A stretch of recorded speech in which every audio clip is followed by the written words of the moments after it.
Devant le confessionnal trône cette œuvre textile. Elle existe depuis 2017, évolue sans cesse et s'adapte au lieu dans lequel elle est exposée. C'est sur place qu'on décide comment la transformer, comment la placer pour qu'elle raconte ce qu'on veut. Ici, évidemment, avec le confessionnal, c'est la place de la femme, c'est aussi le tiraillement entre le péché, les contraintes, donc voilà, donc le poids de la religion. Quelques mètres plus loin, dans la cave de l'église, cet électromécanicien de formation expose ses créations.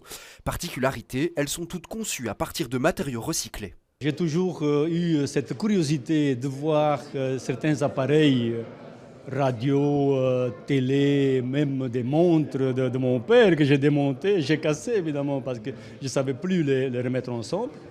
Alors pour ne pas les jeter, je dis il faut quand même que je fasse quelque chose. Cette lampe par exemple est composée d'un morceau de bois rejeté par la mer. Giovanni l'a récupérée sur une plage près de Venise. J'étais là en vacances et je me suis dit c'est une pièce quand même que j'adore. Vu que déjà qu'il a été autant de temps dans la mer, les trous qui sont là-dedans, c'est des animaux, des insectes qui ont fait ça. J'ai dit, il faut que je fasse quelque chose, je le prends avec. Changement de lieu, changement d'ambiance. Dans ce hangar de stockage, Inès présente son travail axé sur la valorisation du graffiti dans l'art. On ne se rend pas compte non plus qu'il y a beaucoup de travail derrière, même à un taille.